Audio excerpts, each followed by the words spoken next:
Good evening, viewers, and welcome to tonight's regional news.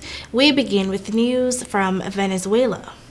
President Nicolas Maduro's government repatriated more than 700 Venezuelans who fled to nearby Trinidad and Tobago amid their homeland's crippling economic crisis, the Foreign Ministry announced Sunday. Foreign Minister Jorge Ariaza also shared a video filmed by one of the repatriated police in which fellow returnees can be seen singing and clapping.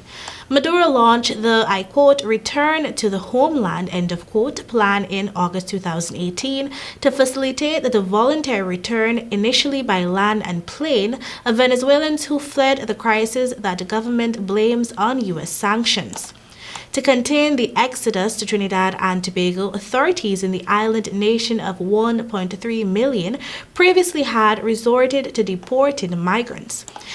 In November 2020, they deported 160 Venezuelans after accusing them of illegal entry into the country a few days after a controversial repatriation by sea that included 16 minors. Between 2018 and 2020, more than 100 Venezuelans have died in shipwrecks while trying to reach Trinidad and Tobago. Now for news from Haiti. The widow of Haiti's assassinated president has returned to the Caribbean nation after being treated in Florida for wounds suffered in the attack. Martine Moise was seen wearing an arm sling and a bulletproof vest after arriving by plane at Port-au-Prince airport on Saturday. Mistress Moise has made few comments since the attack, for which police have blamed a group of foreign mercenaries, most of them Colombians. Correspondents say that as a witness to the attack, Ms. Moise could help investigators understand who carried out the assassination and why. Many of the details surrounding the attack remains a mystery. Haitian police say a group of mainly foreign mercenaries, 26 Colombians and 2 Haitian Americans, made up the group that carried out the killing. At least 20 have been detained, while 3 were killed by police and 5 are still on the run. Meanwhile, Haiti's interim Prime Minister Claude Joseph, who has run the country following the assassination of President Jovenel Moise, will step down and a new government will be formed with Ariel Henry as the new Prime Minister, an official said on Monday.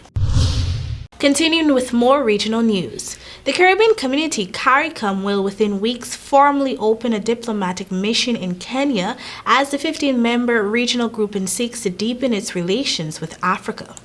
CARICOM Chairman and Antigua and Barbuda Prime Minister Gadsden Brown said there is much the region can do at the bilateral level to unleash the economic and cultural dimension of its relations with African countries. Meanwhile, Prime Minister Rowley said on Sunday that the Caribbean Community CARICOM grouping should feel insulted by a statement released by a group of international diplomats regarding the political situation in Haiti. The key group of diplomats is known as the Core Group and represents countries such as Germany, Brazil, Spain, the United States, France, and the European Union. And finally, on the international scene, German Chancellor Angela Merkel has expressed shock at what she describes as surreal destruction caused by last week's flooding. Merkel visited affected areas of Western Germany on Sunday, talking to survivors and emergency workers. At least 188 people in Germany and Belgium are now known to have died in the floods. Heavy rain is continuing to wreak havoc, with attention now shifting to parts of Austria and southern Germany. Emergency crews rescued people from homes in the Austrian region of Salzburg, where floodwaters submerged the streets of one town. The fire brigade said the capital Vienna saw more rainfall in an hour on Saturday night than in the previous 7 weeks. European leaders have blamed climate change for the floods. And that is all for your regional news. Thank you for joining us.